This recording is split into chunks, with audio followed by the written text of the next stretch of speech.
Olá, minha boa gente, como é que vocês estão? Tudo bem? Agora são 7h06 da noite. Nós estamos aqui para falar da nossa live que eu havia divulgado dos impactos do ecoturismo. Nós precisamos pautar o meio ambiente, isso é extremamente importante e por isso, para além dos temas que a gente costuma tratar rotineiramente, nós vamos também adentrar na pauta do meio ambiente e dos impactos do ecoturismo. Que é isso? O ecoturismo é como, por exemplo, aconteceu lá a tragédia de Capitólio, né? Quando as pessoas, o ser humano, adentra a natureza para fazer o turismo. Então, a gente vai receber daqui a pouquinho a bióloga Gabriele Nunes, que também é minha amiga. Então, se a gente acabar rindo, fazendo alguma gracinha, não liguem, porque também ela é minha amiga. Enquanto ela não entra aqui para a gente começar a nossa live, eu vou falar boa noite para vocês que estão chegando.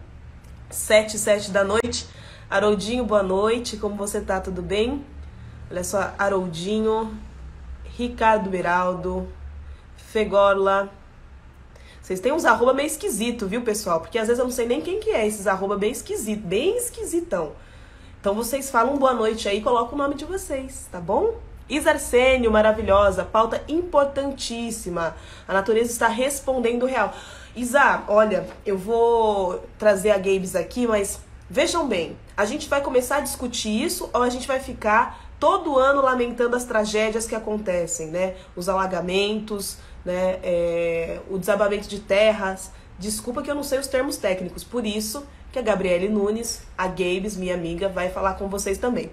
Olha lá, Rafael de Guarulhos tá aí. A Cris dizendo seu boa noite. Roberto Vieira, meu querido, tava falando com o Dicão sobre você, nós precisamos avançar nossas conversas, hein? Bom, deixa eu trazer a Gabes pra cá, porque ela tá bastante ansiosa pra conversar com a gente. Vou falar um pouquinho também do currículo dela, né? Esse povo é bem chique. Vamos ver. Gabes, onde estás? Olá, Boa noite. Tudo bem, amiga? boa noite. Tudo certo por aqui. A gente só não pode fazer uma call aqui, mas eu contei para as pessoas que nós somos amigas e que se a gente fizer alguma gracinha, que tá tudo bem, que tá tudo dentro do roteiro. Mas, Gabriele, sabe... vamos falar chique. Diga. Não, você sabe que o pessoal geralmente fala que é mais fácil quando você faz live com amigos e tudo mais, só que eu acho mais difícil, que é impossível a gente se olhar e não dar risada. Exatamente, gente. A pior coisa, na verdade, é fazer live. Eu acho que com você é a pior, viu, Gabes? Com as minhas amigas é a mais difícil mesmo. O Gabes, gente, tem um dossiê da minha vida, viu? Ela tem um caderninho que ela anota tudo. Ai, que mentira. Não vou nem te falar Para nada. criticar. Mas agora sim, ó, vamos tentar falar sério. Mas eu queria que você se apresentasse, porque para além de tudo que a gente tem de amizade, eu tenho um orgulho muito grande. A Gabe está fazendo doutorado e eu queria que ela falasse um pouquinho sobre o currículo dela. Fala, onde você se formou? Conta para as pessoas. Primeiro, né, boa noite para todo mundo aí que tirou um tempinho para estar com a gente hoje falando dessa pauta super importante. Para mim é sempre um prazer estar nesses espaços, devolvendo um pouquinho do conhecimento que eu tive a oportunidade, né, de ter pelo ensino público. Então, para mim é sempre uma honra estar conversando. E a minha apresentação, né, acadêmica, vamos falar assim, profissional, porque Gabriele a gente pode responder de várias formas quem é a Gabriele, né? Mas, profissionalmente falando, eu sou bióloga, eu sou bacharel e licenciada na UFSCar, e eu também tenho, né, eu sou mestre em Ciências da Engenharia Ambiental pela USP, então eu trabalhei principalmente com política pública ambiental. Então, durante o mestrado, eu tive esse prazer de estar trabalhando com o tema. E agora eu sou pesquisadora de doutorado aqui da USP Exalc em ecologia aplicada. E um dos temas, né, que o pesquisador, a gente já trabalha com vários temas, o pessoal até fica meio confuso, mas um dos temas da minha pesquisa também é o ecoturismo e a sustentabilidade, que são temas que eu considero fundamentais, assim, nos tempos atuais. Então... Boa! Arrasou! Arrasou. Eu vou falar uma boa noite, pessoal, que está chegando aqui e abrir para que eles possam também fazer perguntas, viu, pessoal? Claro. Se vocês quiserem mandar perguntas durante as nossas explanações, vamos conversando. Bom, Gabes, eu não vou tentar te chamar de Gabriele, não vai ter jeito. Vai ficar mais chique se a gente assumir Eu que o acho seu melhor. nome é isso, Eu é acho Gabes. melhor. A gente vinha conversando, pessoal, porque nesse final de ano vocês acompanharam aí, a gente fez uma viagem juntas e tudo mais, a gente conversa muito sobre essas questões. Até porque a gente tem a péssima mania de sugar o intelecto dos amigos, né? Então, enquanto bióloga, a gente acha que a Gabe tem que saber o nome de todas as árvores, de todos os pássaros, de todas Eu as sou. espécies humanas e animais. Então, a gente conversa muito sobre isso. E quando nós estávamos viajando, aconteceu a tragédia de Capitólio, né? Logo nosso retorno aí, e a gente viu também os alagamentos no sul da Bahia, várias questões ambientais que estão dando sinais para gente de que tem algo errado, que tem algo acontecendo. Por que a gente pegou a tragédia de Capitólio? Porque lá a gente sabe que tem um turismo muito grande, é um destino muito procurado pelos turistas. E depois, na região lá em Minas também, houve aquele desabamento em Ouro Preto, foi em Ouro Preto? De É, terra. foi em Ouro Preto e a gente teve vários alagamentos, né? E Em vários Minas alagamentos. como um todo. Então, assim, acho que para a gente dar o pontapé inicial, eu queria que você fizesse mais ou menos um raio-x do que é o ecoturismo, né? E por que a gente tem que se atentar às nossas obrigações para com a natureza também nesse momento, né? E como o poder público também pode regular essa exploração, porque ela precisa ser assistida, acompanhada, assim como a gente precisa acompanhar, por exemplo, a saúde de uma árvore, se ela está com cupim, se ela não está, se ela vai cair, se ela não vai, nesses espaços que as pessoas vão de lancha, que elas vão, enfim, levam seus restos, né, quando consome alguma coisa, como que eu falo, gente? Resíduos sólidos, né? Resíduos sólidos. Tô tentando ser chique aqui com os termos técnicos. Então, leva esses resíduos sólidos, mas lê-se suas latinhas, suas garrafas, seus saquinhos de alguma coisa. Então, esses impactos a longo prazo com muita gente. O que é o ecoturismo? O que a gente pode falar inicialmente sobre o nosso tema? Essas suas indagações, elas são indagações que a gente faz, geralmente, né, todo início de ano, porque é impressionante como as coisas sempre voltam, e por isso que a gente até colocou o nome, né, de erros que estão sempre aí, né, que estão sempre aí na nossa vida no início Repetindo do ano, erros. repetindo erros. Mas eu acho muito importante a gente começar falando um pouco realmente do que seria esse turismo, né? Do que tem ocorrido em ambientes naturais. E quando a gente pega, por que é importante falar disso? Porque o turismo que a gente tem visto na maior parte dos lugares, e Capitólio é um deles, não é necessariamente um ecoturismo, né? As pessoas usam o termo, mas usam o termo de forma errada, porque o que a gente tem visto lá é um turismo com foco massivo, né? É um turismo que se propõe a colocar várias pessoas, é um turismo que em épocas de muito calor, em épocas sazonais, aí enche Capitólio, mais do que a cidade consegue comportar. Então isso não é um ecoturismo, porque o ecoturismo, para quem está vendo a gente e não tem familiaridade com o tema, ele obrigatoriamente ele pressupõe atitudes mais sustentáveis. O que eu quero dizer com isso? É um turismo em que ele vem se contrapor àquele outro turismo de massa que a gente está acostumado, que é aquele turismo que lota praia, que deixa, como a Tata, né, a Tainara falou, tentar não usar Tata, Tata Ferris, mas é aquele turismo que se contrapõe a esse turismo massivo, que deixa resíduos sólidos, né, que deixa poluição para trás. Então, ele tem um olhar muito mais profundo para o meio ambiente, para as pessoas, porque um turismo bom, gente, é um turismo que se preocupa com a população local, né? Que é um turismo que as pessoas estão tendo um desenvolvimento social na região, mas também está se preocupando com o meio ambiente. Então, você tem questões de preocupação por trás do ecoturismo. E esse turismo que a gente tem visto não é, né? Não é um ecoturismo, muito menos um turismo sustentável. Né, Eu quero falar. Quero falar porque sinta-se em casa. Não, eu tô impressionada. Eu tô impressionada porque eu já estava enganada na vida. Porque eu pensei que só pelo fato de ser um contato com a natureza era um ecoturismo. Mas não é. Isso é o que a gente chama de greenwashing, né? Basicamente. O que é esse greenwashing? Esse greenwashing é quando a gente usa aqueles termos eco, verde, né? Para falar que aquele produto, porque o turismo é um produto, para falar que aquilo é sustentável, que aquilo tem toda uma preocupação por trás. E não, né? O fato da gente simplesmente ir para o meio do mato, fazer uma atividade na natureza, não caracteriza um ecoturismo. Então, Meu Deus. Não, eu tô me sentindo uma mulher traída. eu acho que Não, eu você tô e todo sentindo, eu tô mundo. sentindo. Eu tô sentindo que eu tô traída, porque eu tava achando que eu tava super ecoturista. Que eu tava super com contato na natureza, que era o babado. Inclusive, só parênteses, viu, gente? Ela me chamar de Tata é o melhor dos apelidos, Tatis Ferris é bom.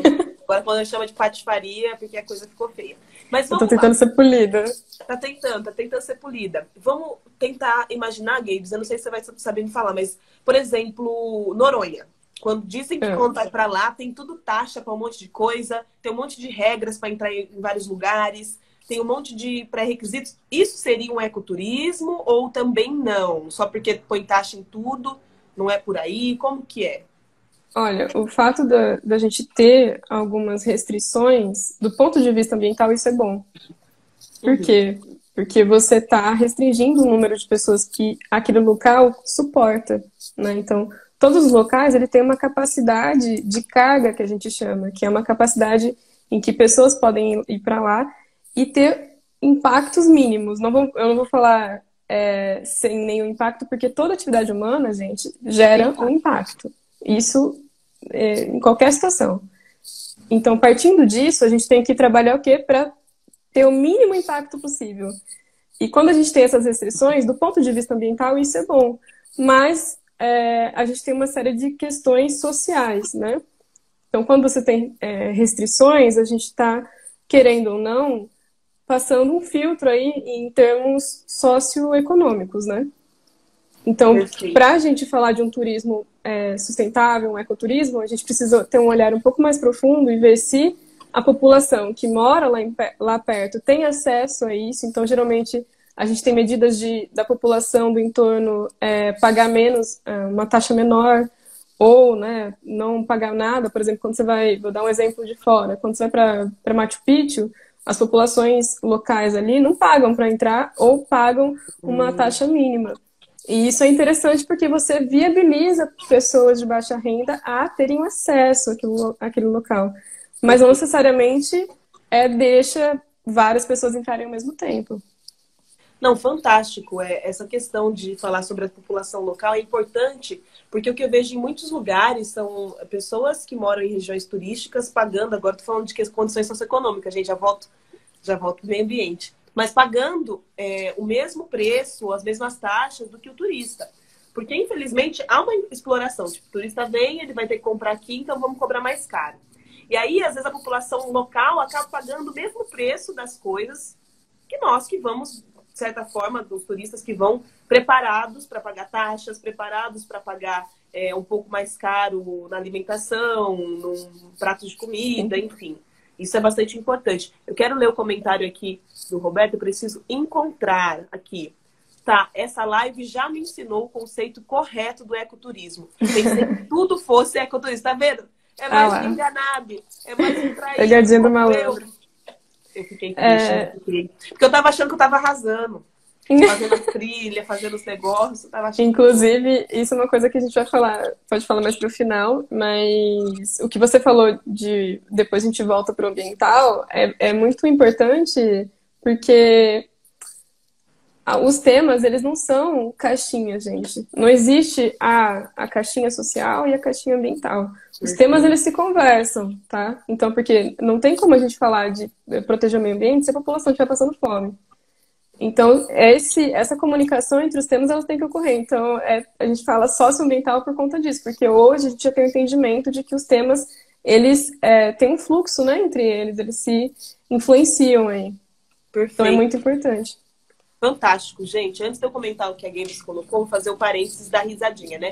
Para quem está entrando agora, eu já expliquei que eu e a bióloga Gabriele Nunes somos amigas. Então a gente tem um trato mais leve das coisas aqui para conversar. E aí, quem chegou aqui dizendo boa noite, amiga e amada, eu já tive que rir, né? Gabriela Castro, boa noite, Santinha. Que bom que você está aqui. Boa noite, Adriel. Boa noite, Ieda Leal. nossa coordenadora nacional do Movimento Negro Unificado, Ronaldo, boa noite todo mundo que está aqui, boa noite todo mundo que se sentiu traído porque achou que ecoturismo era ir para a praia, porque achou que ecoturismo era fazer trilha, e não é. A Gabes contou que não é. Se você chegou agora, depois você corre no IGTV quando a gente postar essa live, e aí fica sabendo por que ecoturismo não é simplesmente ter contato com a natureza.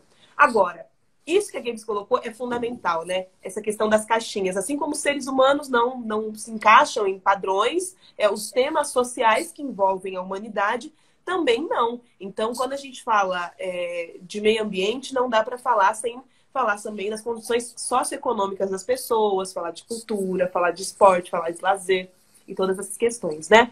Ronaldo, Sim. direto de Osasco, uma boa noite para Osasco aí, um beijo para Osasco e para todos vocês.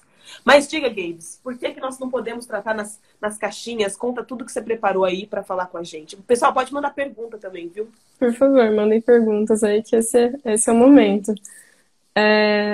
Bom, o que a gente estava falando é que por que a gente não pode tratar os temas em caixas, né? É minha mania de licenciada, né? De professora, de querer pegar cada tema e dar a volta ao mundo. E dar a volta ao mundo, né? Formato. Mas é legal, assim, é trágico, porque são exemplos que são muito tristes, que poderiam ter sido evitados facilmente, e a gente vai entender por quê. Mas, quando a gente pega essas situações de desastres socioambientais, esses pontos, eles nos mostram várias coisas, né? Várias deficiências aí do sistema. Desde quando a gente pega em relação ao tipo de turismo, como eu mencionei, né? Não é um ecoturismo. O foco, claramente, em Capitólio é outro, infelizmente. A gente tem, em relação ao despreparo das pessoas, muitas vezes, isso desde os agentes de turismo aos próprios turistas. Por que eu falo isso, né? Porque quando a gente pega os agentes de turismo, para um turismo funcionar bem, os profissionais precisam estar capacitados, precisam estar conscientes da atividade que eles estão exercendo ali, dos riscos, né? Gerenciar riscos quando a gente fala de turismo. E também dos próprios turistas. Por quê? Porque a gente está numa onda, principalmente agora com a pandemia, né? As pessoas têm cada vez mais buscado ambientes naturais para postar lá, hashtag gratidão, né? Falar que está no meio da natureza, que está em paz. Mas, gente, a gente também tem que tirar um pouco aquela condição nossa passiva, né? De ir para o ambiente sem se perguntar por que você está ali, será que o lugar que você está é adequado para você estar? Será que você está respeitando as sinalizações? Será que a atividade turística que você comprou para fazer, ela é uma atividade turística que está regulamentada? Né? Então, a gente sair um pouco dessa condição passiva quando a gente vai viajar e passar a ser um pouco mais consciente, né? É engraçado isso porque até num curso de monitores ambientais que eu dei recentemente, o pessoal, enquanto estava trabalhando, tinha essa consciência, mas quando ia viajar, adorava ir cortar a trilha para onde não tinha que cortar, e pegar carro e entrar em lugar que não era para entrar. Então, assim, a gente tem um comportamento de exclusividade. A gente adora ser exclusivo e tirar aquela fotinha boa, né? Então tem que ter... E os impactos? Mas deixa eu falar uma coisa, Gabes. Isso que você colocou é importante. Até estou pensando aqui já em política pública, já estou pensando aqui em informação, já estou pensando aqui em várias coisas, né? A nível nacional, viu, gente? Que eu sou uma vereadora da cidade de Araraquara, meus 250 mil habitantes. Por enquanto. Mas, por enquanto, vamos falar sobre isso depois. Veja bem, você chega numa praia, vamos dar o exemplo de praia, porque a maioria das pessoas sempre vai para o litoral, tal. Quando as pessoas conseguem ter acesso a viagens, via de regra é para praia, que é algo mais popular, né? Não digo nem mais acessível, mas é um pouquinho mais raro as pessoas falarem, eu vou pro campo, vou para uma cachoeira, enfim. Mas vamos dar o exemplo da praia. Chega na praia, tem várias pessoas te oferecendo passeios de barco, passeios de lancha. Sabe Deus? Sim. Se elas têm uma formação para isso, né? Se elas têm uma preparação mesmo para aquele ambiente. Porque, por exemplo, uma praia do Nordeste pode ser diferente da praia da região Sul, uma praia... Enfim.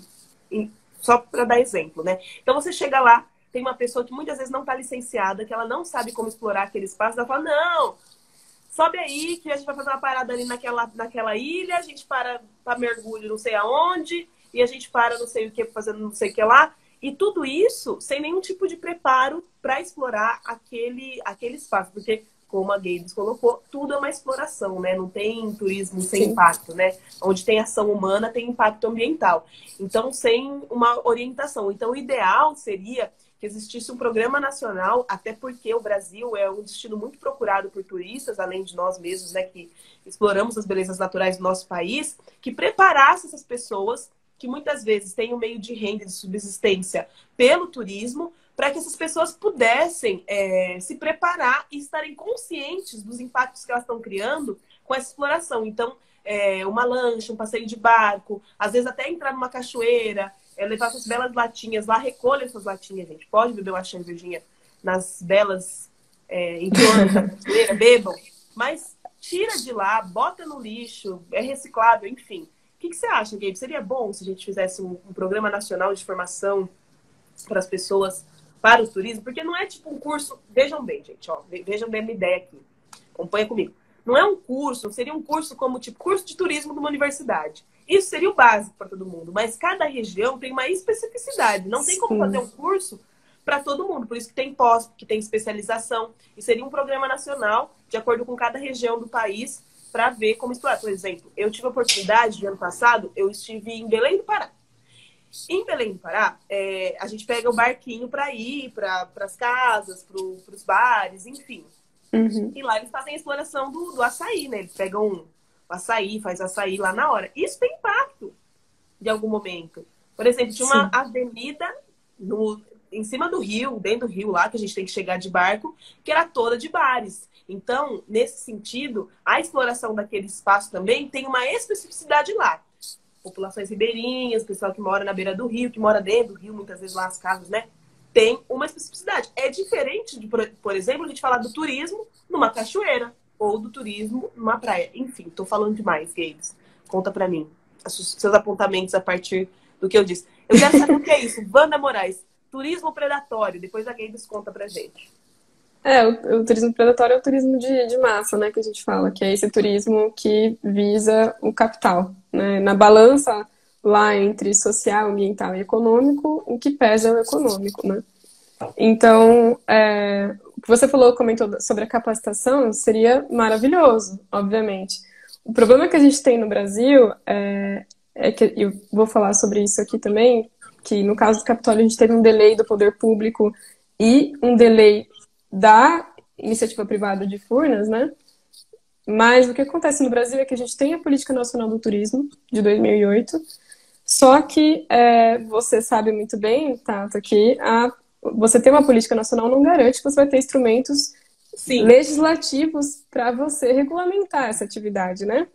Então, a política nacional é linda, maravilhosa, mas até a própria política nacional, ela não diz muito claramente como que deve ser esse monitoramento ambiental, né, quais são alguns requisitos ali fundamentais para uma atividade funcionar bem e não ocorrer esses desastres, né?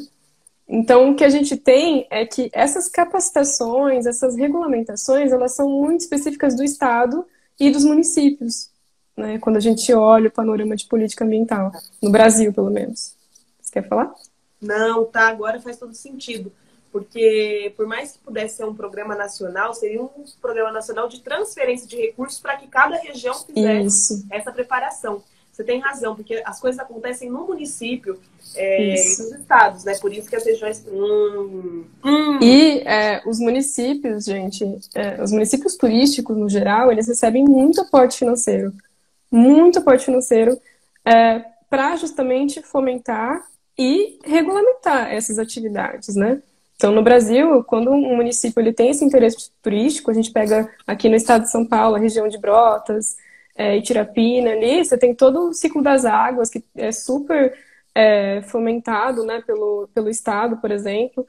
E essas capacitações, elas têm que ocorrer, de fato, ser incentivadas no âmbito nacional, mas ocorrer, de fato, nos municípios e estados, como foi o curso de capacitação que eu dei para a unidade de conservação.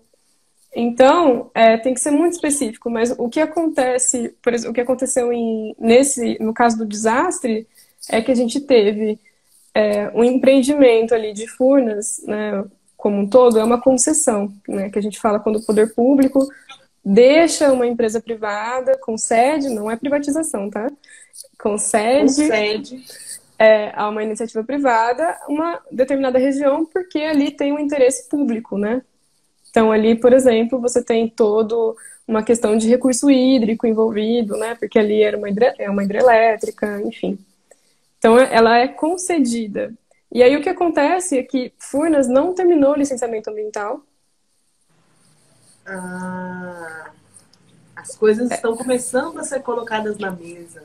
Exatamente. Furnas não terminou o licenciamento ambiental, não entregou... O que é o licenciamento ambiental, para o pessoal saber? É para poder usar lá? É para poder explorar? Tá tudo nos conformes? O que é o licenciamento? Olha, atualmente, tá bem nebuloso. A gente teve uma regulamentação no âmbito nacional de licenciamento ambiental, mas o licenciamento para que é, né? Em termos bem simples, é quando a gente vai ter um empreendimento e esse empreendimento ele tem um foco em recursos naturais, né? Então, de alguma forma, ele vai impactar, ele vai utilizar, ele vai extrair recursos naturais. E para ele poder ocorrer, para ele poder ir para frente, ele tem que fazer um licenciamento ambiental, lá tem todas as normas, requisitos, né, que o IBAMA estabelece. Então ele vai lá, junta os documentos, manda para o IBAMA analisa e vê se libera ou não. Então, no caso de... Acho que deu para entender? Não, vai dar um exemplo, agora faz sentido. Então, no caso de Furnas, o que aconteceu, esse processo ele se iniciou, mas ele não terminou, porque Furnas não entregou o plano como é que é? O plano ambiental de conservação ali da represa, como é que chama? Do reservatório ali, né? Então, ele não entregou e as coisas foram rolando, né? Você tinha o município, aquela coisa cresceu, aquela atividade turística cresceu, o município não fez o papel dele também, que era fiscalizar, porque a gente tem uma outra coisa que chama, né? Que a Política Nacional de Proteção Defesa Civil, de 2012, se eu não me engano. Então, essa política, ela estabelece que o Estado e o município, quando tem possivelmente atividades que possam causar desastres, o Estado e o município têm que ficar de olho e, pelo menos, pressionar para ocorrer um monitoramento, né? Certo. Então, você tinha as duas partes não cumprindo aí o seu papel. Nem a empresa que teve essa concessão, que o poder público concedeu esse espaço, que eles tinham que realizar um monitoramento de acordo com o contrato que eles assinaram lá atrás, e nem o poder público pressionando para que isso ocorresse, né? Então, você teve ali uma série de falhas de ambos os lados que acarretou nisso. Perfeito. E isso... É importante saber desse pormenores, né? Essas questões mais intrínsecas do babado, que a gente não ficou sabendo, que as matérias não contaram. A Globo não mostrou isso, né? Não mostrou. Mas isso é uma coisa, gente, que se repete sistematicamente em vários desastres ambientais que a gente vê no Brasil. Então, você tem ali a empresa não cumprindo com o papel, né, dela de estar a posse ali de algum recurso natural e não estar monitorando aquilo corretamente, como o caso das barragens, né, como o caso de diversos desastres ambientais que a gente teve nos últimos 2 anos, que são decorrentes dessas duas partes não estar funcionando muito bem, não estar cumprindo as suas partes, né? Uhum. E a gente tem, então, além desse problema, a gente tem uma falta de regulamentação própria para cada um desses lugares. Então, a gente tem uma política nacional, mas não tem muito bem estabelecido quem que tem que fazer o quê, quem que é responsável pelo quê. Então, na hora que acontece alguma coisa, ninguém assume o babado, né? E a gente também tem uma questão, obviamente, de uma amnésia sobre os eventos climáticos, né? Então, assim, eu não consigo entender o que acontece. Na verdade, eu consigo, né? O capitalismo tá aí. Eu sei, Mas a gente tem uma amnésia dos eventos climáticos, porque a gente sabe que todo ano, em janeiro, a gente tem chuvas e ventos intensos, e isso tem se agravado, tem se intensificado conforme a gente tem avançado aí nos anos, né? Porque a tendência, como nada mudou muito sistematicamente em relação às mudanças climáticas, né? A gente não tomou nenhuma mudança radical nos últimos anos, a tendência é que esses eventos, né, de chuvas fortes, de ventos fortes, sejam cada vez mais intensificados. Então a gente já sabe que isso vai acontecer. E é por isso que, desde lá da audiência pública, quem teve a oportunidade de assistir, né, que eu e a Tets Ferris, a gente fez uma audiência pública em 2019 em Araraquara para conversar um pouco também sobre as mudanças climáticas, né? Todo ano a gente está aí tentando cutucar, batendo nessa tecla. E quando a gente fala de que os municípios têm que se adaptar para esses eventos extremos, a gente está falando disso, a gente está falando de alagamento, a gente está falando desses desmoronamentos, né? E a gente está falando de todos esses impactos socioambientais que esses eventos acarretam. Então, você fazer uma política de adaptação no seu município, identificar quais são os riscos, que população que tá podendo sofrer, né, algum impacto em relação a isso, perder a moradia, como a gente teve em Minas, várias famílias perdendo as casas aí, porque, enfim, encheu de lama, né, teto desabou, um caos, né, várias pessoas aí perdendo aquela casa de anos, né. Sim, e isso é muito triste, gente. Isso mas quando assim, não perde a vida, assim, né. Não sei quem é a pessoa mais velha de idade aí que tá na nossa live, mas desde que o mundo é mundo, os nossos professores de biologia, ou melhor, ciências naturais, porque falavam inclusive no ensino fundamental, estava falando de aquecimento global, estava falando dos impactos ambientais, e a gente a Games faz isso, viu, gente?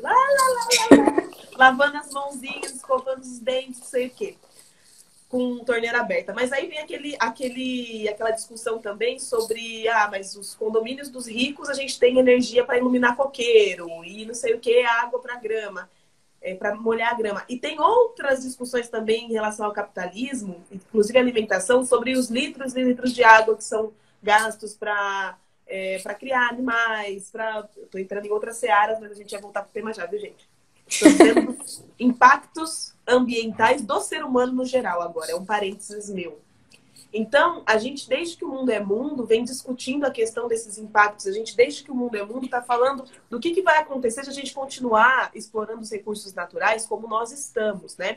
E aí tem uma coisa muito doida. Quando eu vi o vídeo de Ouro Preto, exatamente me lembrei de filmes que falam sobre desastres naturais.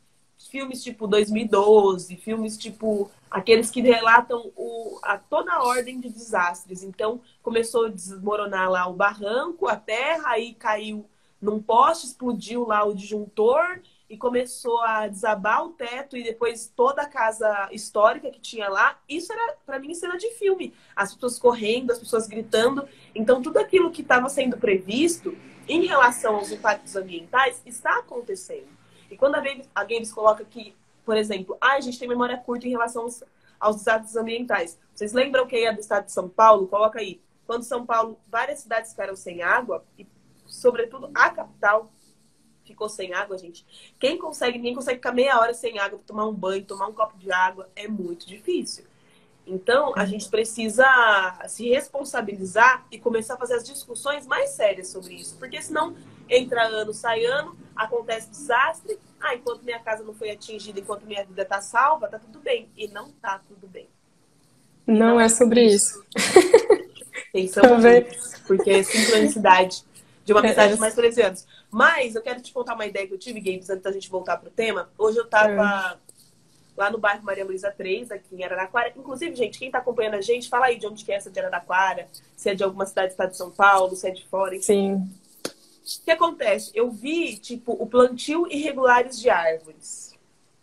Eu quero fazer uma audiência pública para falar os padrões, árvore que é boa plantar na calçada, a árvore que não é, a que vai se envolver com o fio, a que é frutífera, o que não é, o espaço ideal entre árvores. Vou fazer isso aí, amiga, mas eu vou ler Eu agora acho ótimo.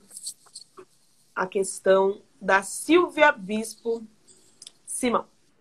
Essa temática, as comunidades tradicionais de religiões de matriz africanas e afro-brasileira têm essa preocupação e conscientização dos nossos pares. Isso é verdade. As religiões, eu não posso falar muito, né? Eu e Gabe somos de religiões diferentes, mas a questão das religiões de matriz africana, esse culto à natureza, né, esse respeito à natureza, acontece mesmo. Silvia, se você puder colocar, inclusive, um pouco mais de elementos, a gente gostaria de compartilhar com os demais sobre isso. Ricardo Portari, querido, chegou aqui falando da Semana de Artes, Estudos e Meio Ambiente, Edna Portari. A gente tem também aqui em Araraquara para a gente discutir o meio ambiente e ações que nós possamos fazer em prol da nossa sociedade. Porque, gente, cuidar do meio ambiente é cuidar da gente. Com Não certeza. cuidar do meio ambiente é não cuidar da gente. Quem hoje já reclamou do calor? Ai, eu falo que Quantas vezes? É mais fácil perguntar quantas vezes você reclamou do calor hoje, né? eu falo que é uma coisa muito básica, assim, é uma conta básica, gente. Se você quer, daqui 20 anos, ter acesso à Rainha do água. planejamento. Olha que eu sou. A Tainara sabe, né? Se você quer daqui 20 anos ter acesso à água, se você quer ter acesso a um alimento de qualidade, a um lugar para você morar e todas as coisas básicas que a gente gosta de ter para viver, você tem que se perguntar, né? Se o estilo de vida que você está levando, ele tá te levando a isso. E a gente tem toda uma questão de ações individuais e coletivas aí que a gente pode comentar depois. Perfeito. Tem um livro, né, que eu li, que ele é muito legal, que é do Marcos Nakagawa. Ele fala sobre 101 maneiras de preservar o meio ambiente, tornar o mundo melhor. Esqueci o tema do livro certinho, daqui a pouco eu pego lá e mostro pra vocês. Ações sustentáveis. Não, eu também esqueci. Ações sustentáveis. A gente fez Ações também uma sustentáveis. conversa sobre isso, né? O ano passado. O ano A passado. A gente tá sempre tentando. Todo ano falando disso. Entrega muda. Mas eu ia comentar enquanto você tá olhando os comentários aí do pessoal. Comenta que eu vou buscar o livro. Pera lá. Vou buscar o Vai. livro. Falando. Eu tô aqui, ó. Vou buscar o livro aqui, hein, pessoal. Não adianta vocês ficarem vindo olhando se eu não tô de calça, tá? Que a gente só tá aqui de cima, né? E vai ficar parecendo o meme da Narcisa. Gravou a Catarina! Vou abandonar minha vida. Mas o home office é tudo assim, gente. O home office, a gente geralmente se arruma da parte de cima e cabeça, né? Que a preguiça tá tendo. Mas o que eu ia comentar é que... Achou o livro? Achou? Achou, É que essa questão da reflorestação, do pessoal plantando árvore, né? A intenção, geralmente, ela é boa. Mas, gente, não é simplesmente você pegar qualquer muda e plantar, né? Você tem toda uma característica de cada árvore, onde pode, onde não pode, como a Tata falou. Então, você não pode pegar qualquer muda e sair plantando em qualquer lugar, né? Você pegar uma árvore para crescer e tem uma raiz super funda e plantar do lado da sua casa, você vai perder a casa, né? Então, assim, a gente tem que ter toda uma coerência aí e saber quem consultar nesse momento. Em Araraquara, a gente tem o DAI, por exemplo, que eles distribuem, eles informam, inclusive. Então, tem que ter um cuidado. Então, o que eu ia falar é que... Você quer mostrar o livro antes de eu voltar pro tema? Eu vou mostrar o livro e vou ler um comentário da Silvia também, falando sobre separação de reciclagem, impactar o meio ambiente o mínimo possível, substituindo, por exemplo, os alguidares por folhas grandes. Olha só, tem várias coisas aí, que depois a gente pode até fazer uma live sobre isso, fazer um debate, e tudo vai ser muito lindo. Deixa eu mostrar para vocês, então, o livro do professor Marcos Nakagawa aqui. São 101 dias com ações mais sustentáveis para mudar o mundo. Eu vou ler uma. Eu vou fazer tipo aquele livro aquele livro... Pão diário e tal. Cada dia você lê um negócio, é uma mensagem para... Ó, esse é um exemplo de ações individuais. Depois eu vou mostrar um de ações coletivas. Boa. Boa, boa, boa. Vou abrir um aqui. Ah lá, o 27. Inclusive, no livro, ele coloca o nível de dificuldade e, e tem campos para você marcar se você realizou ou não a missão aqui. Bom, então, ó, vou colocar para vocês. Essa que eu abri é ensine outra pessoa a reciclar. Dica, comece por sua família e pelo circuito mais próximo de amigos, depois expanda. Compartilhe como foi essa ação. Aí eles escolhem, gente, é tipo uma página falando sobre como você pode ensinar uma outra pessoa a reciclar. É uma ação individual, uma das 101 que estão aqui no livro, do professor Marcos. Quem tiver aqui em Araraquara quiser emprestado, empresto. Mas Vai ter que devolver. Mas tem que devolver. Fala, Games. Não, você mostrou esse, né? Depois no final eu vou falar que esse que eu vou emprestar pra você, Faria. Que é Se Quiser Mudar o Mundo. Da Sabrina Fernandes. Quem me conhece sabe que eu curto muito o trabalho dela. Ela faz pós-doc, enfim, entende super do assunto, né? Ela é cientista social. E esse é um livro, né, exemplo de ações coletivas, porque a gente tem ações no micro e no macro, né, gente? Não adianta uma só, ela não vai resolver os problemas. Então, não adianta eu fazer parte de coletivos sobre o tema e não fazer o mínimo, que é separar meu lixo, por exemplo. Perfeito. Mas também não adianta eu querer achar que o problema da água no mundo, por exemplo, é o banho que eu tomo de 10 minutos. Se você quiser tomar um banho de 5 minutos, parabéns, a gente gosta. Mas o problema da água, por exemplo, não é esse, né? O problema da água está muito mais em relação ao sistema de produção, da indústria agropecuária, das indústrias têxtil, enfim. Agro não é pop. O agro não é pop. Então a gente tem que ter esse discernimento, tá? Esse discernimento, ele ajuda a gente a olhar para as coisas como elas funcionam, né? O sistema como ele funciona. As coisas como elas realmente são. Exato, porque a gente não pode também se iludir, né? Por isso que essas coisas elas têm que se conversar. A gente tem que ter um olhar micro, individual, do que eu posso fazer, mas também tem que ter essa noção de que individualmente a gente não faz uma mudança grande no mundo, mas coletivamente a gente faz. Olha. Então, você viu? Frases da Gays. Vou anotar. E o que eu ia falar antes, né, é que a questão que eu comentei das políticas e tudo mais, eu ouço muitas vezes o pessoal falar que mas isso sai muito caro, mas isso vai prejudicar o empreendedorismo, né, isso vai afastar empreendedores, enfim. A questão é que não, gente, porque quando a gente pega, por exemplo, o caso de Furnas, um simples monitoramento anual da condição geológica do local já teria evitado que esse desastre ocorresse, porque vários pesquisadores da área da geologia falaram que aquela rocha estava ali anos e anos falando que ia cair. Sim. Entendeu? Então, um simples monitoramento anual, que é um custo mínimo aí, perto do que eles arrecadam de receita do turismo, é um custo mínimo, né? Então, você poder ter a oportunidade de evitar um desastre desse, eu acho que nem não tem nem como comparar, né? Esse é um problema muito grande que, inclusive, eu discuto bastante no podcast. Quem quiser conhecer, eu deixo de... Momento Merchan. Momento Merchan, aqui. Sério, sabe? Quem quiser conhecer o podcast é o Sério Sapiens. A gente tem episódios sobre entendendo a crise hídrica, tem episódios sobre os bens comuns aí, que é a água, né? E o que é nosso e o que não é, e o que deveria ser, e como é que a gente faz para proteger esses recursos. Então fica aí de convite. Mas é muito importante a gente entender que às vezes ações mínimas que o poder público e a iniciativa privada poderiam estar fazendo, poderiam estar fiscalizando, monitorando, teria evitado esses desastres, né? Muito bom. Eu só estou fazendo merchan aqui no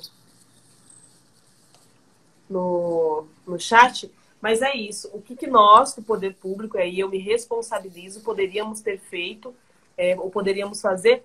Nádia Barsaglini, diretamente do Canadá, acompanhando a nossa live. Olha só que prestígio. Internacional. Tá muito sério o negócio agora. Tá muito Hello, sério, tá muito Migling. sério. É que tem todos uns adjetivos, cada amiga de cada região do mundo, a gente chama de um jeito. Mas vamos lá. Nós precisamos nos responsabilizar por estes desastres, sim, porque nós temos a obrigação também de passar esse tipo de informação. Inclusive, depois a gente vai socializar esse livro. Eu estou para emprestar o Feminismos para Gays e ela vai me emprestar este. E eu A gente vai abrir um clube do livro daqui a pouco. Clube do livro, e a gente pode marcar uma próxima live para discutir desses impactos também das grandes empresas, porque a gente podendo cobrá-los de ações mais sustentáveis, no nosso consumo também, pensando no nosso consumo, a gente vai ter um efeito tão legal quanto ou maior do que só reduzir o tempo no banho, que é legal, de escovar os dentes com a torneira fechada, que é legal, de não iluminar um coqueiro, que é legal também. Mas, a gente cobrando, por exemplo, que as empresas tenham medidas mais sustentáveis e impactos menores no meio ambiente, nós vamos fazer muito mais. Vejam, quem é do estado de São Paulo aí, fala um hello para nós, vai saber. A capital tem o Rio Tietê. Ele é bem cheiroso. Ele é bem cheiroso. Quando você chega na cidade de São Paulo, na capital, você já sente o cheiro do Rio Tietê. Só que em outros lugares, pelo estado onde passa o Rio Tietê, o rio é limpinho, cheirosinho e bacana. Por que isso acontece, né? Esse despejo irregular das empresas que jogam óleo, descartam irregularmente os resíduos delas, enfim, orgânicos, sólidos, sejam lá quais forem, causam esse impacto também. Então, nós poderíamos pensar, né, depois que eu fizer a leitura desse livro também, de organizarmos uma live onde a gente discuta como nós podemos cobrar as empresas, além do poder público, óbvio, não só quando tem queimada na Amazônia, viu, gente? Pode cobrar sempre o poder público. E não só quando ela chega em São Paulo também, né? E não só quando chega em São Paulo. Exatamente. E tem esse porém também. Porque é muito gostoso. Tipo, a gente pega o nosso belo carro, entra lá, abastece, quando consegue, porque o combustível tá caro, às vezes nem pega o carro, vai até mesmo, faz o seu belo consumo, não se importa com que tipo de produto está consumindo, que impacto esse produto que você está consumindo vai gerar na natureza e tudo mais. Eu fico impressionada, gente. Sempre que eu vou em algum mercado, eu vou parar de falar e a gente vai encerrar daqui a pouco a nossa live, eu vejo e mando para gays, tipo, um saquinho dentro do saquinho, dentro do saquinho. Nossa, eu quero morrer. Eu quero... Não, eu, assim, do ponto de vista de custo de produção, gente, é muito mais caro você ficar enfiando um saco dentro de um saco, embalando as coisas que não tem necessidade, do que você enviar uma coisa só, ou até uma embalagem mais, menos nociva, né, ao meio ambiente. Então, eu não consigo entender a lógica. Até mandei um e-mail para a empresa uma vez, isso porque nossa, me dói o coração isso. Mas... Enfim, você quer terminar de falar, depois eu falo. E até hoje ninguém nem recebeu a resposta. Brincadeira. Pessoal, eu tô esperando vocês dizerem de onde vocês estão acompanhando. Ricardo Portari, vou te emprestar o livro, sim. Eu vou deixar lá na Câmara, amanhã eu vou passar lá pela Câmara, vou deixar lá. E quando você estiver pela Casa da Cultura ou Palacete das Rosas, você pega, eu te empresto o livro e você me devolve, porque senão eu nunca mais vou falar com você. Só vou falar para cobrar o livro e depois eu não vou falar nunca mais.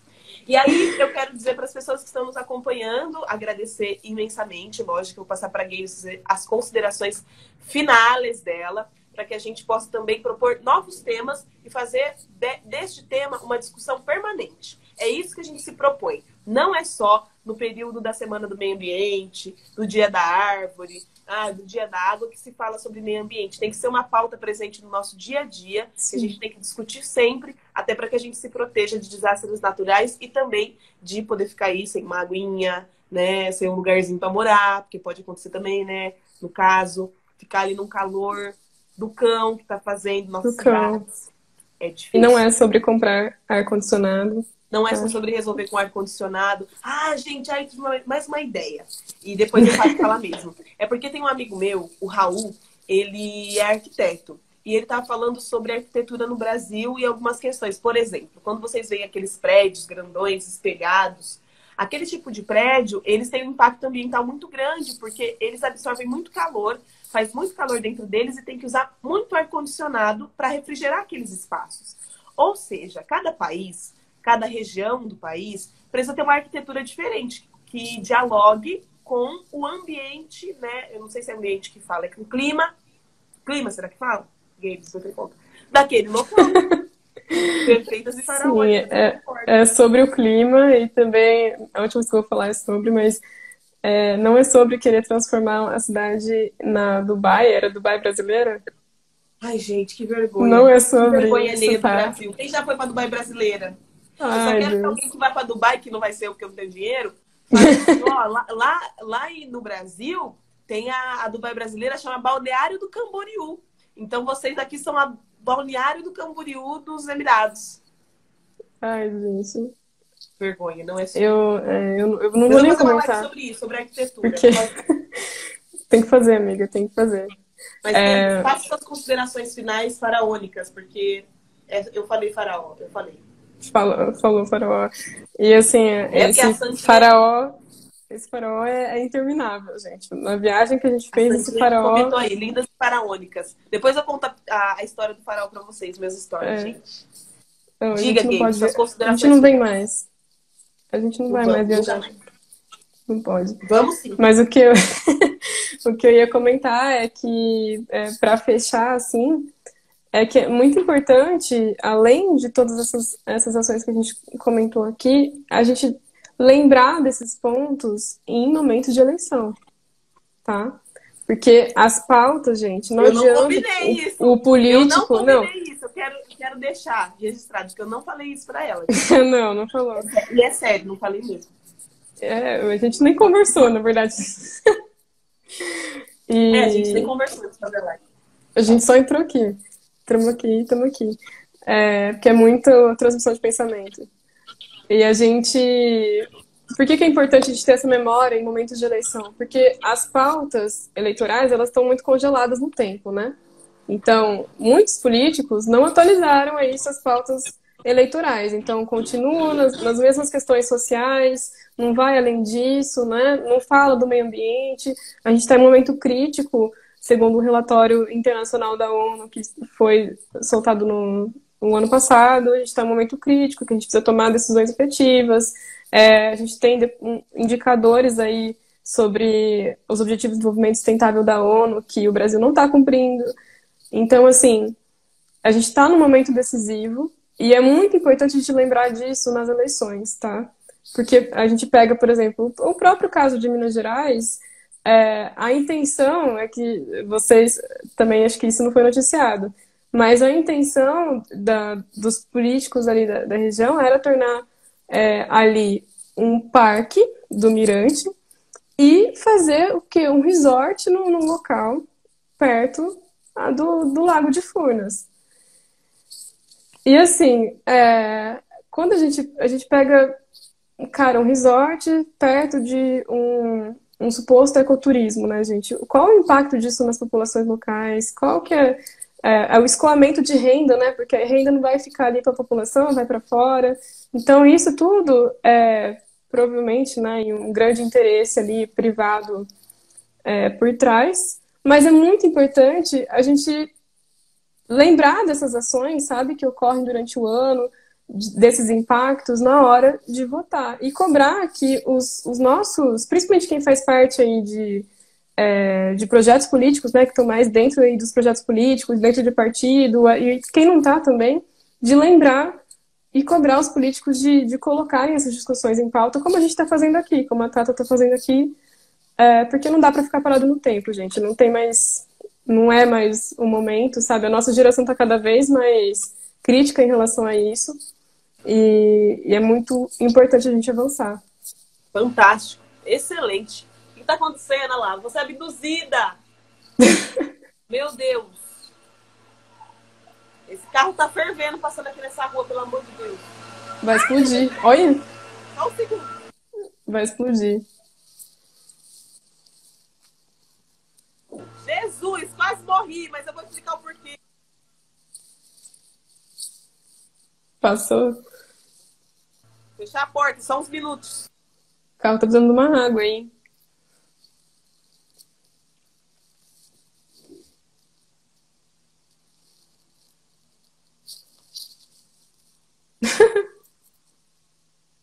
Ai, Ai, gente, é uma loucura. Essa cidade é muito boa, essa minha cidade de Araraquara aqui. É que Momentos a gente está únicos. no período de chuvas, logo, período de dengue, né? E tá passando o carro dedetiçando as ruas tal, Ah, tá. por conta dos mosquitos Aedes aegyptus. A Enfim, dengue também é um problema ambiental, né? De a desequilíbrio dengue ambiental. também é um Isso problema aí. ambiental, gente. Quem não consegue dormir aí, que é por causa da dengue. É por conta de todos os mosquitinhos. Mas eu quero agradecer imensamente e dizer que reitero que a Gabes colocou em relação aos políticos, já que a gente não tinha combinado, mas é verdade. A pauta ambiental precisa estar nos planos de governo. Só um segundo. Precisam estar nos planos de governo, precisam estar nas prioridades dos políticos, né? Não tem como não falar. Sim. O político pode ter a pauta racial, pode ter a pauta do desenvolvimento econômico, pode ter todas as pautas possíveis, mas precisa falar das pautas basilares. Saúde, educação, meio ambiente, são pautas basilares que todo político precisa falar. Todos, sem exceção.